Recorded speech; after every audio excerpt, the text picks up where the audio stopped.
Hermanos, lección 43. Hemos estado hablando las últimas clases, las últimas lecciones con nuestra hermana Andy y después, un poquito antes con Fran, estuvimos hablando de salvación. Nosotros,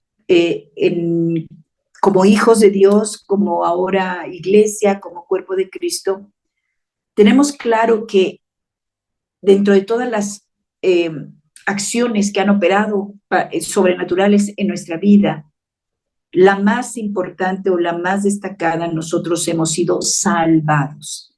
Creo que a lo largo de las últimas 2 clases ha quedado perfectamente claro lo que significa salvación, de qué nos salvó, dónde estábamos, por qué nos salvó, y nos queda claro que la participación de Cristo fue una participación totalmente vivencial. Él dio su vida, Él pagó el precio, Él fue el cordero inmolado, Él fue el que absorbió y tomó en Él la culpa que nos correspondía para hacer Él por nosotros sacrificio vivo y llevarnos a nosotros a una condición de libertad y reconciliarnos con el Padre. Pero hermanos míos, hoy vamos a hablar de algo que a veces queda fuera, no solamente del panorama de la salvación, sino aún de nuestro entendimiento. Y me gusta mucho, y nunca van a olvidar esta lección 43, porque va a ser una expresión de algo que tenemos que saber y que sabemos, pero que poco meditamos. La obra salvadora del Padre.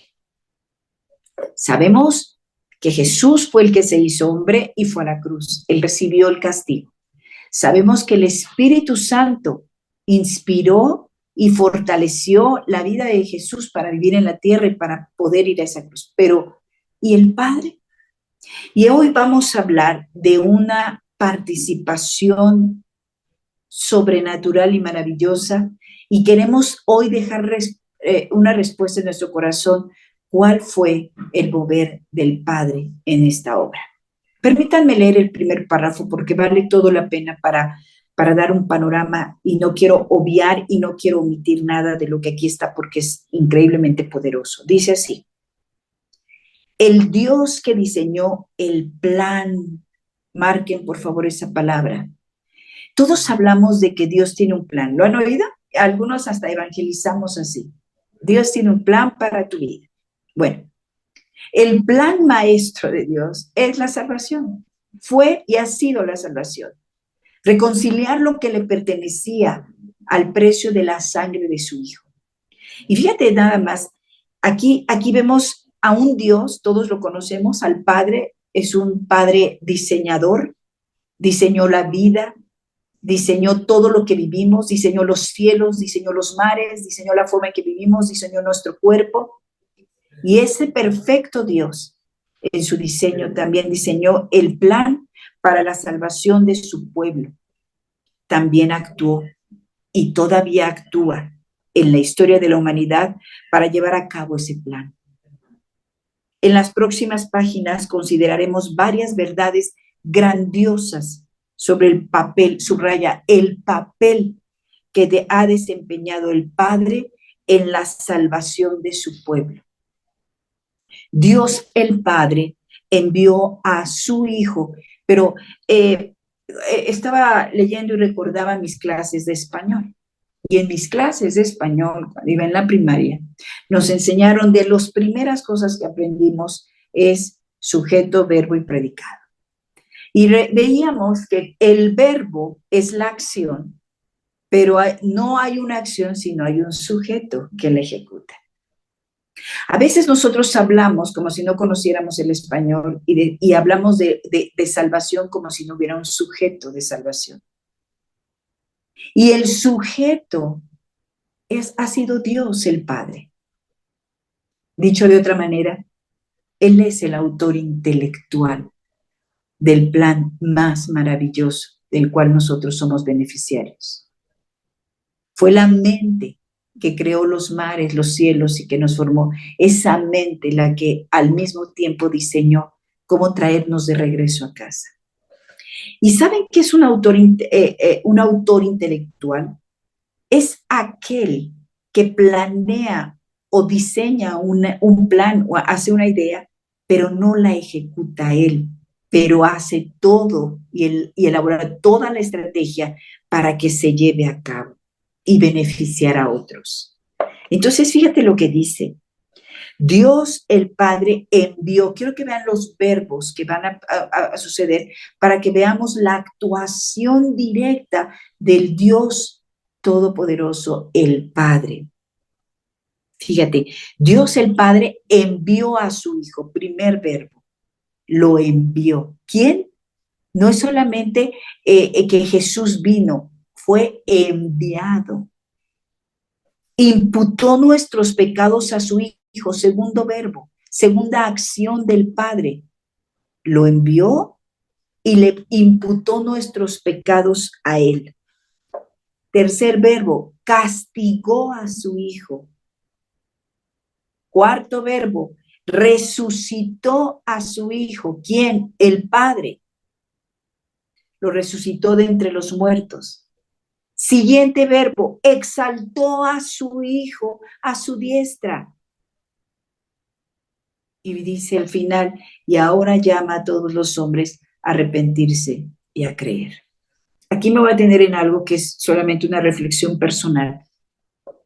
Cuando un padre ha hecho todo esto, ha provocado dolor a su hijo por amor a alguien, por amor a un pueblo, no podemos asumir que ese padre se conforme con que alguien trate mal el nombre de su hijo. Cuando entendemos que Él fue el que envió, que Él fue el que imputó, que Él fue el que castigó al Hijo, que Él fue el que resucitó a su Hijo. Él tiene toda la autoridad para poner a su Hijo en el lugar que Él quiera ponerlo y hacer que cualquier persona que no lo haga no merezca nada con Él. Ese es nuestro Dios. Y quizá nos hace falta ser un poquito más meticulosos cuando hablamos de un verbo, y yo los animo a eso. La próxima vez que hables de resurrección, de justificación, no se te olvide decir quién lo hizo. Dios.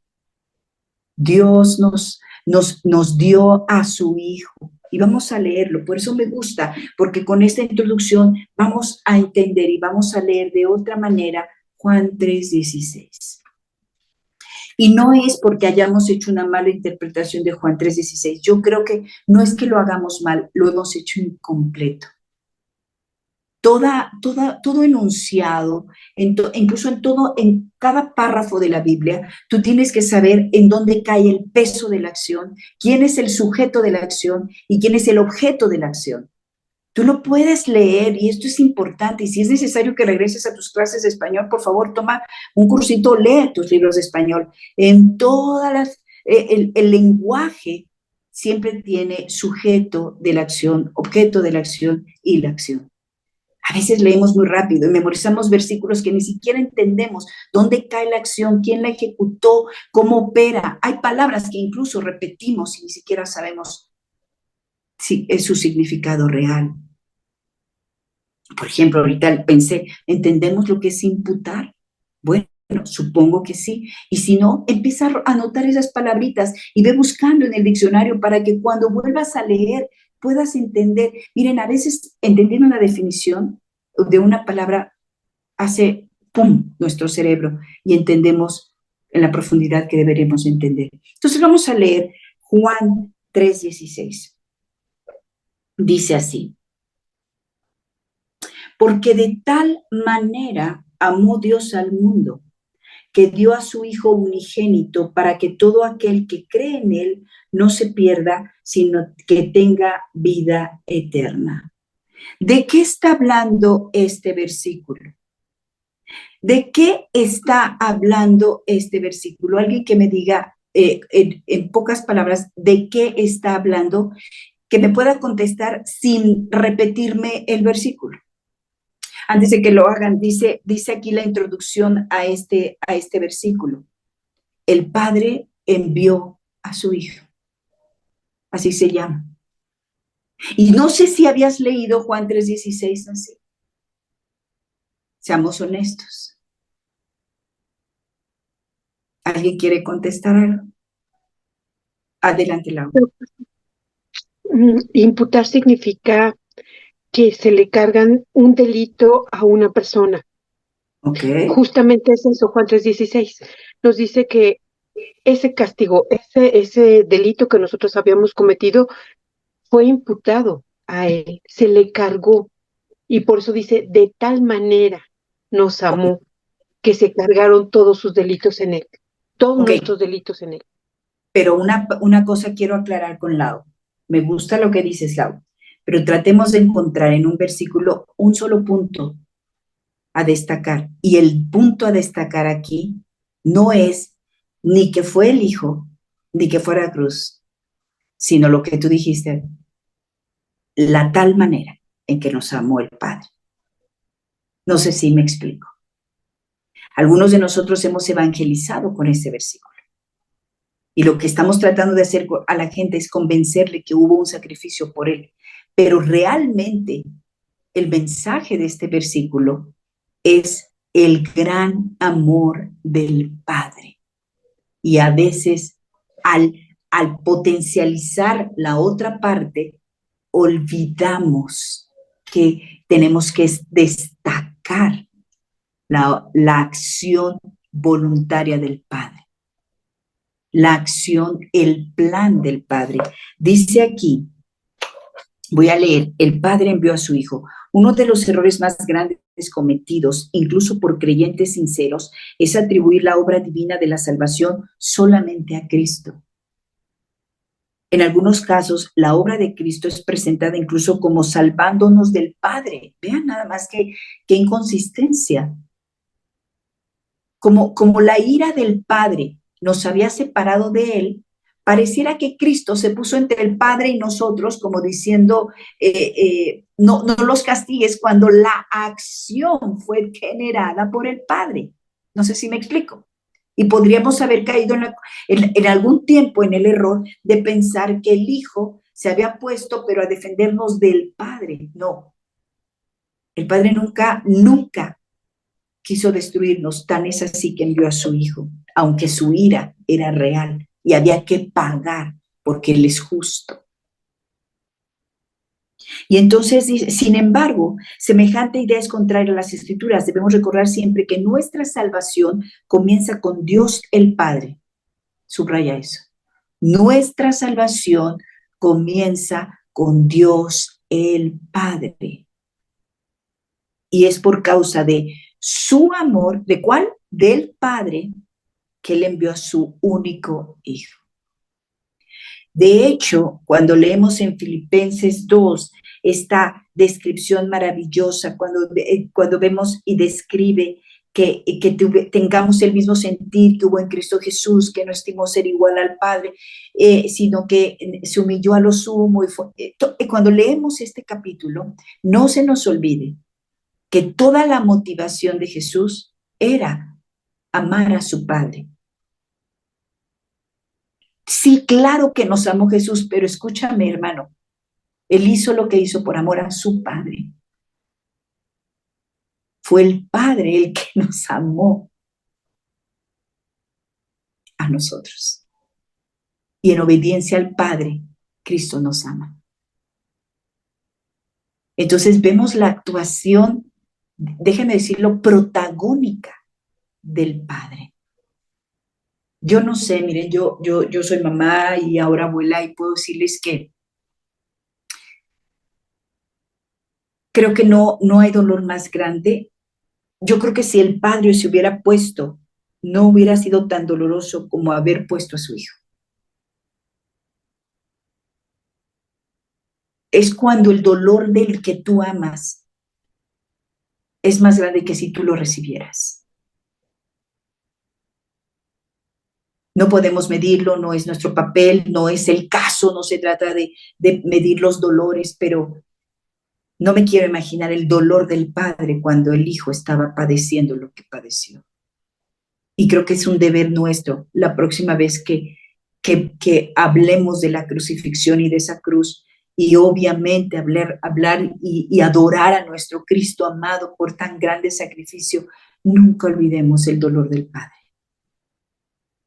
El dolor del Padre que pudiendo haber evitado, pudiendo levantar a ese hijo de ese dolor, lo permitió. Y entonces entiendes cuánto nos ha amado el Padre. Y entonces Juan 3:16 hace un sentido, de tal manera.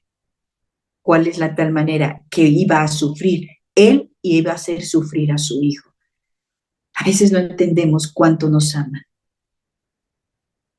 A veces no entendemos lo que significa de tal manera nos ha amado. Así que entendemos ahora en Juan 3:16, nos queda clara la participación activa, protagónica del Padre en nuestra salvación. Y dice aquí la nota del autor, la frase de tal manera traduce la palabra griega autos, lo cual puede denotar, fíjate, todas estas cosas, hasta qué punto Dios ama al mundo. Dios amó tanto al mundo que dio a su Hijo. La segunda dice, la manera en que Dios amó al mundo de esta manera, dio a su Hijo. Cuando tú te preguntes, ¿cuánto te ama Dios?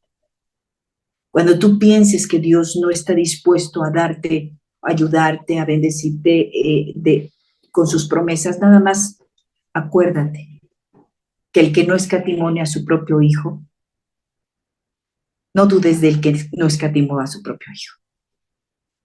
Alguien que no escatimó a su propio Hijo es digno de confianza para nosotros. Esa es la tal manera de su amor.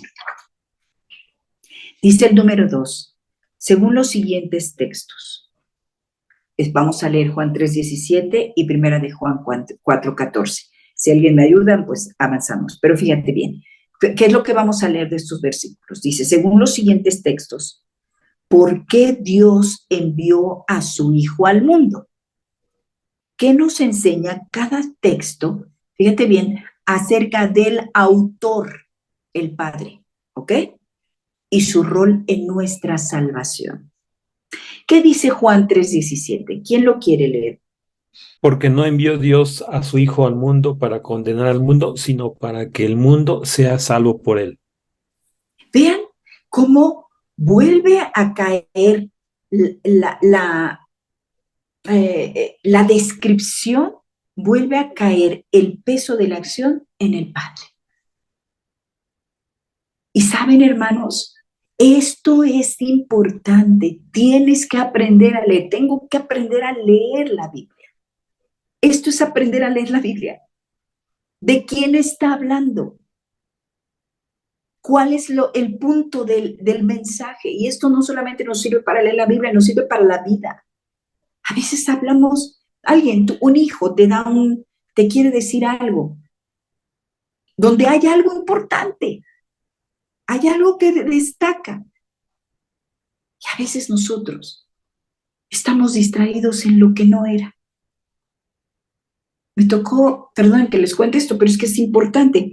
Me tocó alguna vez oír a una joven y decía, es que no puedo entender que le hablaba a mis papás de un problema con un maestro que me estaba incomodando, y para contárselos les dije de una vez que me salí de clases y bueno, dice, mis papás no oyeron que ese hombre me estaba molestando y en lo único que se centraron es en regañarme porque me salgo de clases. No sé si me explico. Así a veces leemos la Biblia. Este versículo, Juan 3:17, que es medular en nuestra vida de fe, 3:16 y 3:17, que son medulares en nuestra vida de fe, estaban leídos poniendo la atención en el punto, no es que no sea importante, pero no era lo relevante en ese momento. Hay datos en la Biblia, hermanos, que tenemos que pasar un poquito más rápido y centrarnos en el hilo conductual de lo que verdaderamente quiere decirnos. Entonces, habiendo leído Juan 3:17, ¿por qué Dios envió a su Hijo al mundo? Para salvarlo, pastora, no para condenarlo, sino para salvarlo. Punto.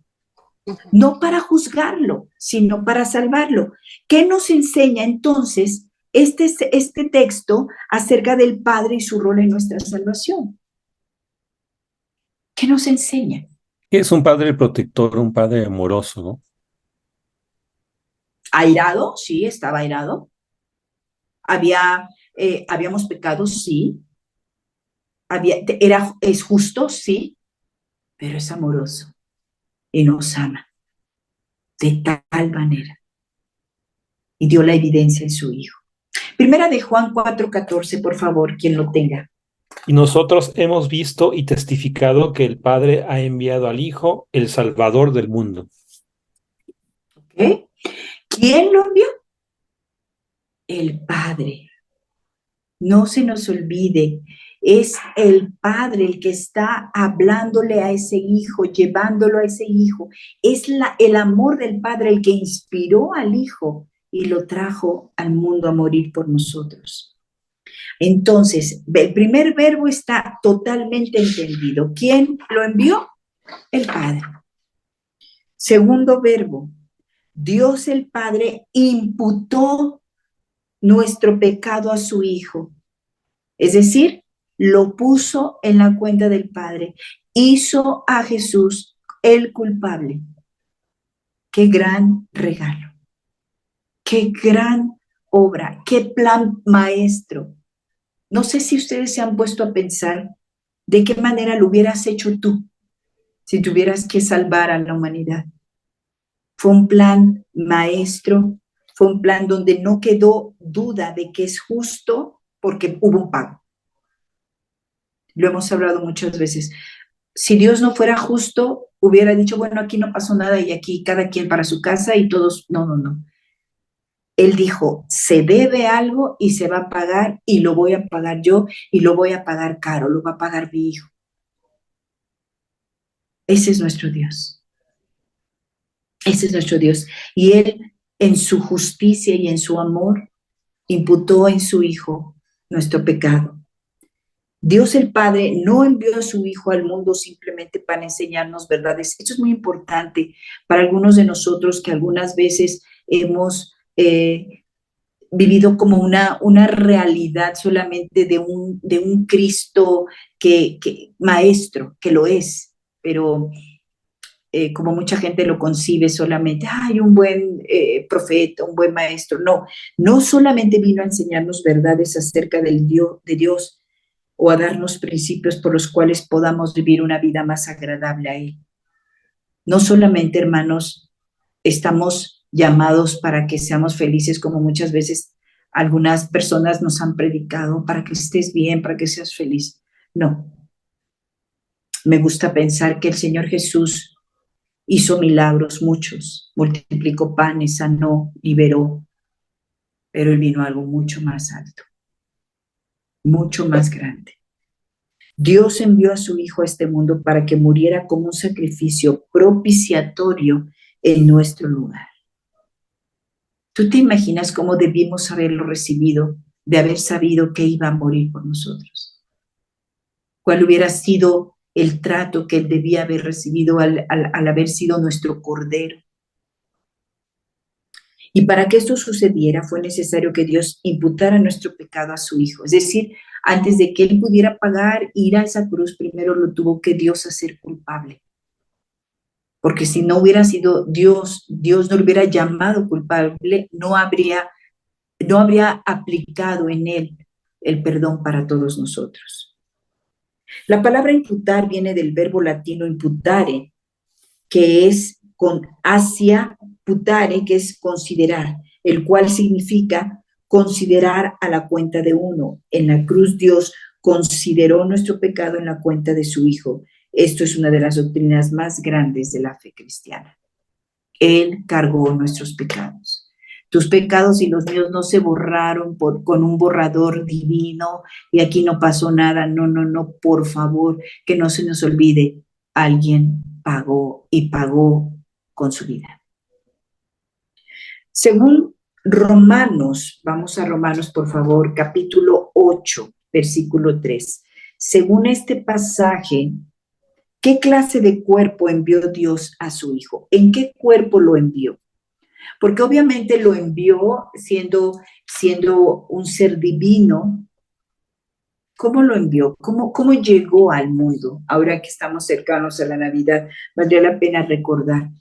Lo envió siendo, no sé, alguien totalmente extraordinario y con mucha estatura. No, dice la palabra, pues lo que la ley no pudo hacer ya que era débil por causa de la carne, Dios lo hizo, enviando a su propio Hijo en semejanza de carne de pecado y como ofrenda por el pecado condenó al pecado en la carne.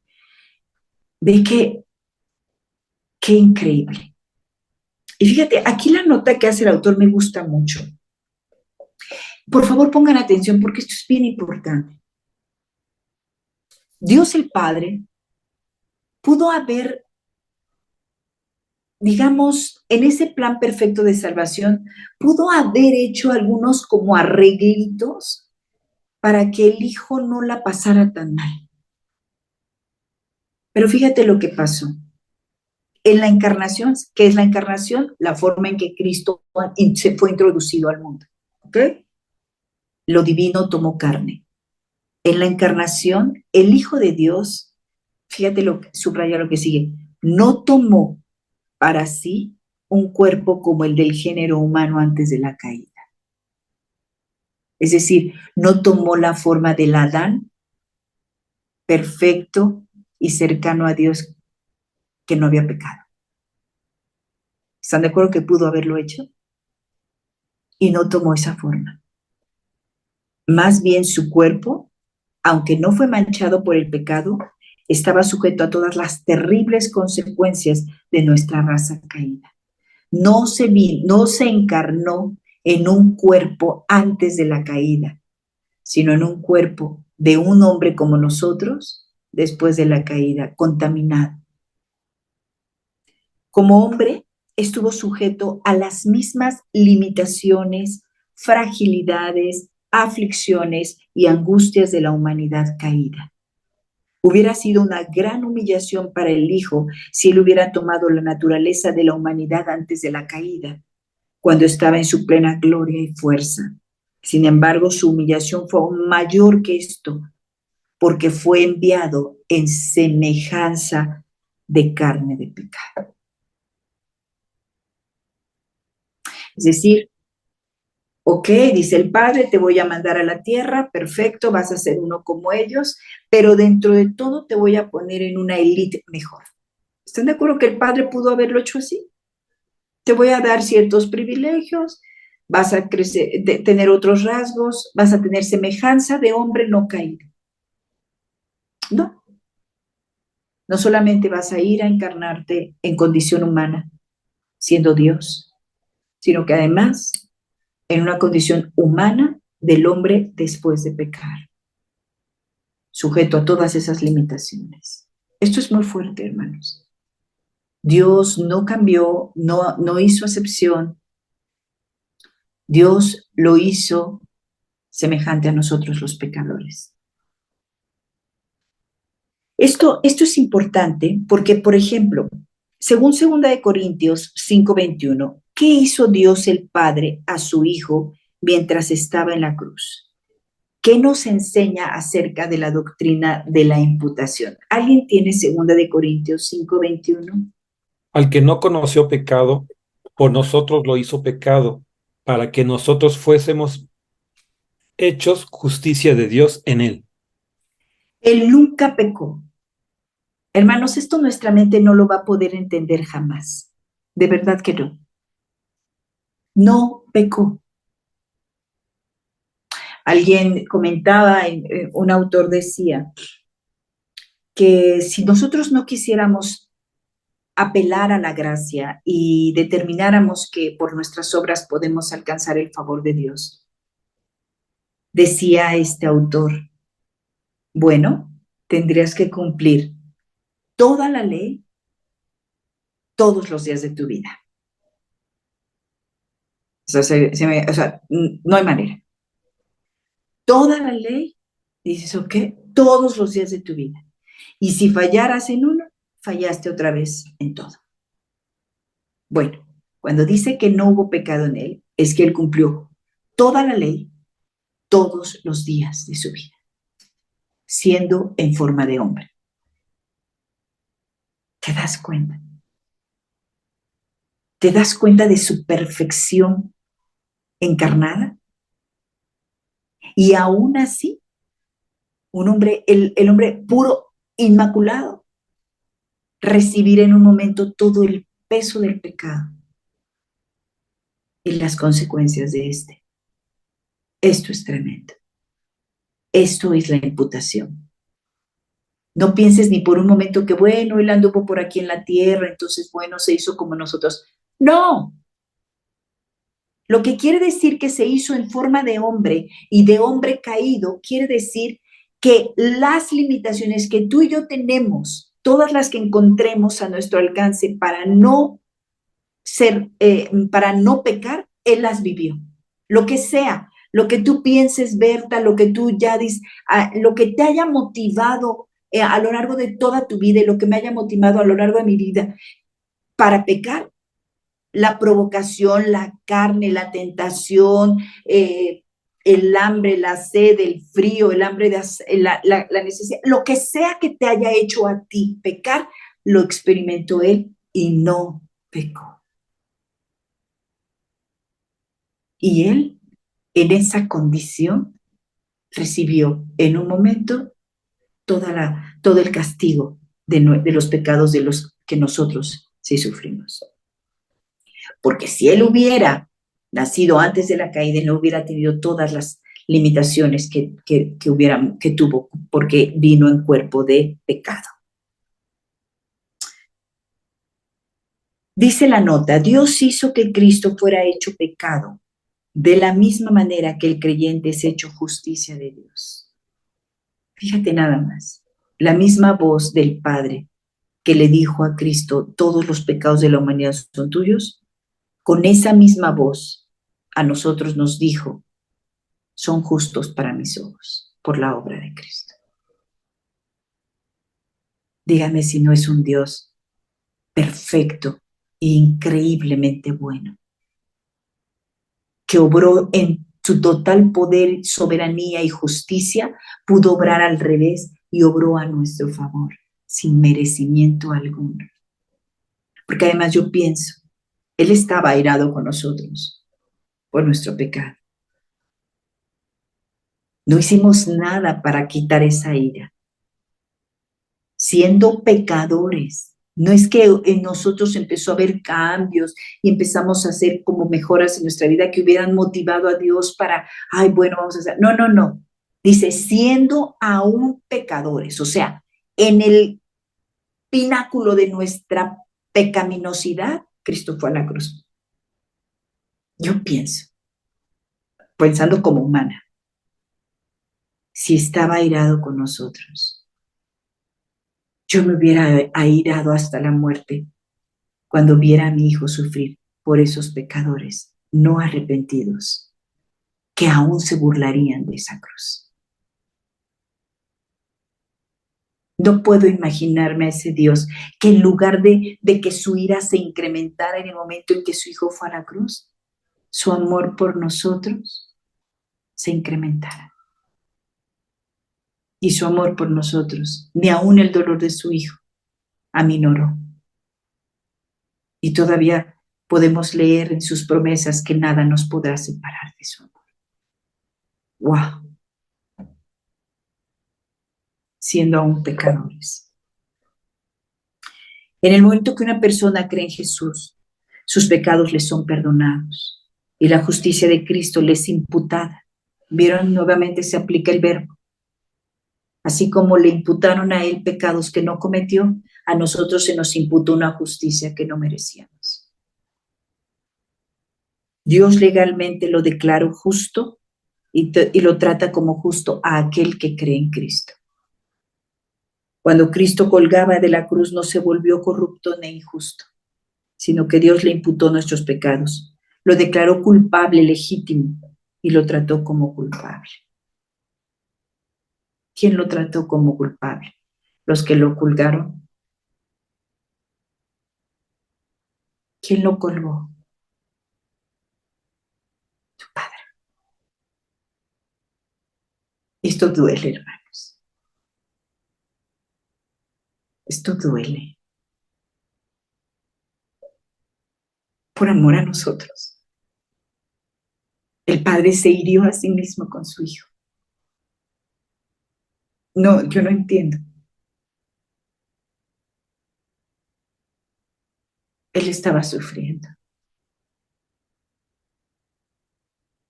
Imagínense, ve a su Hijo morir dolorosamente, cruelmente. Y con el mismo dolor a nosotros nos dice, son justos. Hombres y mujeres que ni siquiera lo habíamos pedido. Nos declara justos antes de que nosotros sintamos el deseo de su justicia y de su perdón. Nuevamente vemos al autor intelectual de nuestra salvación. En el tercer verbo, Dios castigó a su Hijo. No fue suficiente que el Hijo llevara nuestros pecados. También fue necesario que Él sufriera la ira de Dios y muriera en nuestro lugar como un sustituto que llevara el pecado. Mediante el sufrimiento y la muerte del Hijo, las demandas de la justicia de Dios en contra nuestra fueron satisfechas. Y la ira de Dios en contra nuestra fue apaciguada. Solo de esta manera Dios pudo preservar su justicia y a la vez justificar al pecador.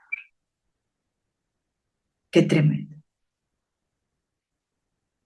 Dice en Isaías 53, de 4 a 5, se encuentra uno de los textos más importantes de toda la Escritura, acerca de la naturaleza del sufrimiento y la muerte de Cristo.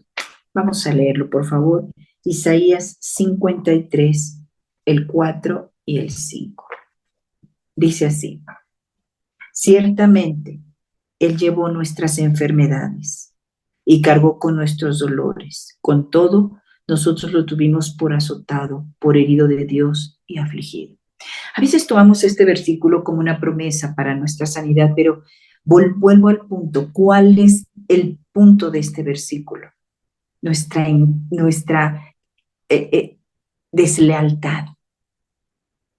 Es como poner en balanza. Él fue a la cruz, Él pagó, Él sufrió el dolor que nos correspondía en nuestra muerte. Esa muerte dolorosa la tendríamos que haber sentido nosotros. Él lo cargó y nosotros le tuvimos por azotado, por herido de Dios y afligido. Pero Él fue herido por nuestras transgresiones, molido por nuestras iniquidades. El castigo por nuestra paz cayó sobre Él y por sus heridas hemos sido sanados. Ese es el peso de ese versículo.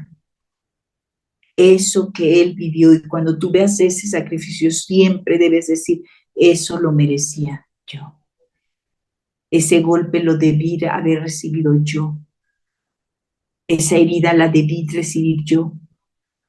Ese maltrato, esa burla, eso es lo que Él se llevó y lo cargó. ¿Qué hizo Dios el Padre con su único Hijo mientras colgaba en la cruz del Calvario? ¿Qué hizo? Según este pasaje, cargó sobre Él toda su ira. Hermanos, no fue un poco, toda su ira. Si el dolor del cuerpo de Jesús fue grande, el dolor de cargar nuestros pecados no se le compara. Ninguno de nosotros entenderíamos con palabras humanas lo que significa recibir la ira de Dios. Y Él la recibió. Dice la nota de la página 276, se usan 7 palabras para describir el sufrimiento de Cristo bajo la ira de Dios. Dice, azotado. Hermanos, no se te olvide quién lo azotó. El Padre. Herido, afligido, traspasado, molido, castigado y flagelado. Y otras traducciones al inglés. Y si tomamos la traducción que hace la New English Translation de estos versículos y lo vertimos al español, quedaría así. Escucha. Pensamos que estaba siendo castigado, atacado por Dios y afligido por algo que había hecho.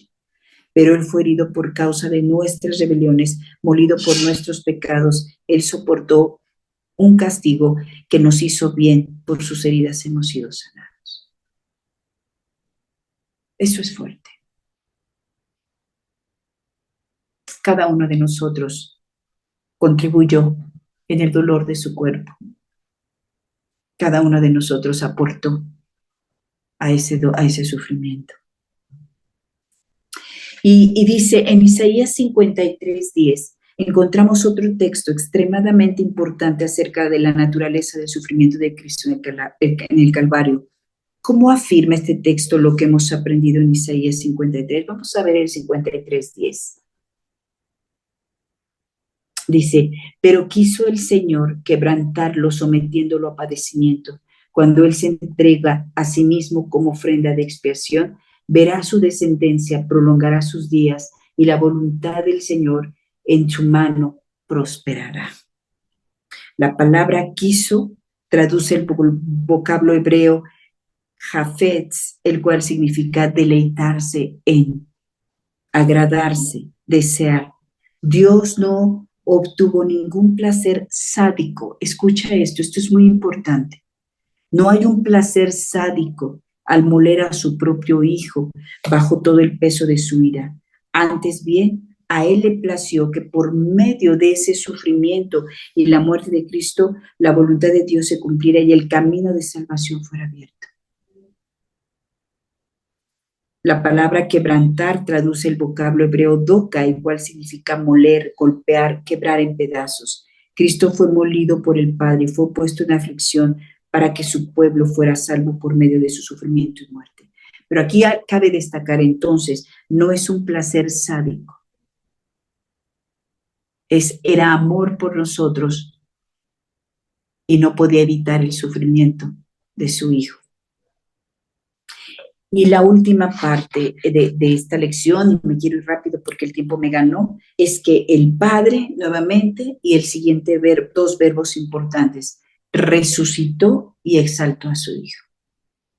No se te olvide, hermano, encontrar en los versículos que lees al sujeto de la acción. El Padre lo resucitó y exaltó. El Padre envió a su Hijo al mundo en la semejanza de carne de pecado, ya lo vimos. Le imputó nuestros pecados y lo volvió bajo toda la fuerza de su ira. Por medio de la muerte de su Hijo, el Padre hizo propiciación, o como quien dice, cobró el pago completo por nuestros pecados. Entonces, al tercer día, Él mismo resucitó a su Hijo de entre los muertos y Él mismo lo exaltó después en el lugar de honor a su diestra como Señor de todo y Salvador de aquellos que creen. ¿Entendemos ahora eso?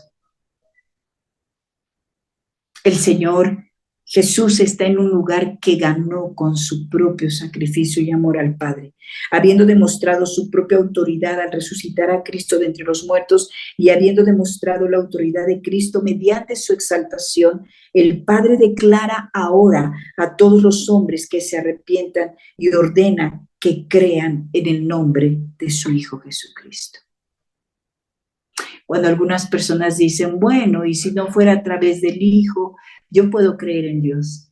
Yo siempre me digo, si tú supieras lo que el Padre le dolió esa muerte y supieras cómo padeció, no te atreverías a pensar que alguien pueda acceder sin adorar a su Hijo y exaltarlo.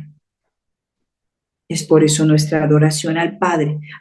al Hijo por amor al Padre. El Padre resucitó a su Hijo de entre los muertos, y los siguientes versículos testifican de la resurrección. Ya los conocemos, los leen ustedes, por favor. Es Hechos 2:32, 3:15, Romanos 6:4. Vamos a leer la nota que dice: lo más probable es que la frase "la gloria del Padre" sea una referencia al poder glorioso de Dios. El Padre exaltó a su Hijo a su diestra. Habiendo resucitado su Hijo de entre los muertos, las Escrituras enseñan que Dios también lo exaltó hasta lo sumo y lo hizo Señor de todos y Salvador de aquellos que creen. Y vamos a leerlo porque es un versículo con el que no podemos no terminar, porque es la descripción más hermosa que se hace de esa obra, de ese vínculo de amor del Hijo haciéndolo por el Padre haciéndolo por la humanidad, el Hijo contribuyendo al plan del Padre y el Padre exaltando al Hijo por su obediencia. Dice Filipenses 2, del 9 al 11. Hermoso, si no lo tienen marcado en su Biblia, este es el momento. Por lo cual, bueno, voy a leer desde el 5. Haya pues en ustedes esta actitud que hubo también en Cristo Jesús, el cual, aunque existía en forma de Dios, no consideró el ser igual a Dios como algo a que aferrarse, sino que se despojó de sí mismo, tomando forma de siervo y haciéndose semejante a los hombres, y hallándose en forma de hombre, se humilló él mismo, haciéndose obediente. ¿Qué significa obediente? Que estaba buscando agradar al Padre, hasta la muerte y muerte de cruz, por lo cual Dios también lo exaltó hasta lo sumo y le confirió el nombre que es sobre todo nombre, para que al nombre de Jesús se doble toda rodilla de los que están en los cielos y en la tierra y debajo de la tierra, y toda lengua confiese que Jesucristo es Señor, para gloria de Dios Padre. Y la pregunta que hace el autor, ¿qué nos enseñan los siguientes versículos acerca de la verdad de que está sentado a la diestra? Que Dios es justo, que Dios es justo, y la obediencia de ese Hijo merecía un lugar a su diestra y por encima, y como dijo él, Rey de todos, Señor de todos, Rey de reyes, Señor de señores, Dios de dioses. ¿Y qué es lo que lleva cuál es, qué sigue para el hombre? Arrepentirse y adorar al Hijo por la obra y como obediencia al Padre. Y por eso Dios lo ha dicho: no hay otro nombre en el que alguien pueda ser salvo. Y lo ha dicho la voz del Padre que diseñó tan perfecto plan. La última nota de esta lección: creer es más que simplemente asentir mental o intelectualmente. Implica esperanza, confianza y dependencia. Creer en Jesús es encomendar la vida y el eterno bienestar de uno a la persona, las promesas y la voluntad de Dios en Cristo. Espero que estemos en tiempo, un poquito más. Creo que es una lección increíblemente reveladora. No puedo escucharlos a todos, el tiempo se nos ha acabado, pero voy a tomar un comentario. ¿Alguien quiere hacerlo de la manera más breve y oramos y terminamos? Hola. Buenas noches. Buenas noches, hermanos. Dice Juan 3:16, de tal manera amó Dios al mundo que envió a su Hijo unigénito para que todo aquel que en él cree no se pierda, mas tenga vida eterna, ¿no? Esa es la manera que Dios nos ha amado, de esta manera nos ha amado, nos ha rescatado, envió a su Hijo. Y tú hiciste una pregunta que es muy fuerte. Si ellos hubieran sabido esa salvación, de este sacrificio, de este amor del Padre, ¿cómo lo hubieran recibido? Si hubieran entendido, ¿cómo lo hubieran recibido? Bueno, la pregunta es, nosotros lo hemos recibido, nosotros lo hemos entendido, nosotros ya tenemos el cuento terminado, ¿no? El plan terminado, ya es un hecho, ¿no? Nosotros podemos criticar y juzgar a los que no lo recibieron y lo crucificaron, pero bueno, si nosotros sabemos esta salvación tan grande y vemos ese amor y esa compasión y ese rescate a nuestras vidas tan grande que operó, ¿cómo lo hemos recibido? ¿Cómo lo estamos recibiendo el día de hoy? Entonces es una pregunta pues, para todos nosotros, ¿no? Los que hemos creído, los que nos llamamos cristianos, los que hemos pues, aceptado este sacrificio. Ellos no lo recibieron, lo rechazaron. Pero nosotros, ¿de qué manera lo estamos recibiendo? Ese es el punto. Así es. Así es. No podemos, después de conocer tanto y ver tanto el amor de Dios, no podemos no considerarlo con mayor seriedad. Fuimos amados y se nos imputó una justicia injusta porque Él pagó por nosotros. Tenemos que vivir como justos, como libres, y creo que tenemos delante un reto muy grande.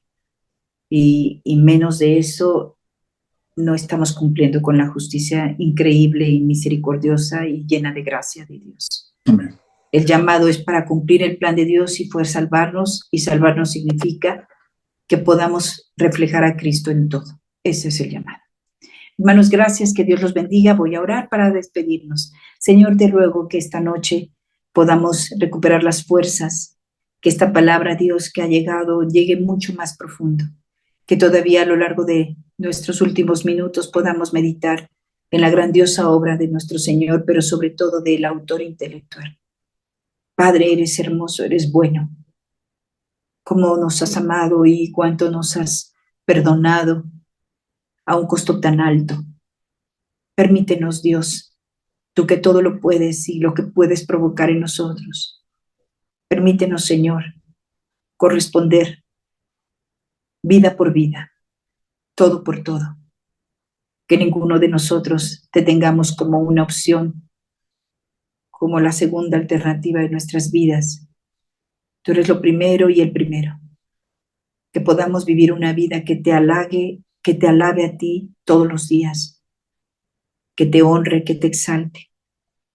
Gracias por amarnos, gracias por haber pensado en algo tan fuerte y tan doloroso. Pensaste en nosotros, tú tenías nuestro nombre en tus manos. Nos amaste antes de que nosotros pudiéramos siquiera acordarnos de ti.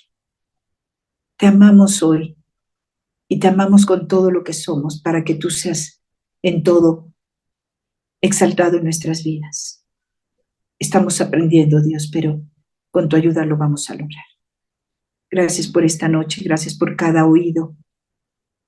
Bendícenos, Dios, con conocimiento y más revelación. En el nombre precioso de Jesús. Amén y amén. Que Dios los bendiga, mis hermanos. Gracias por su tiempo. Nos vemos mañana, los que puedan, en la oración en la mañana y a las 6 de la tarde. Bye.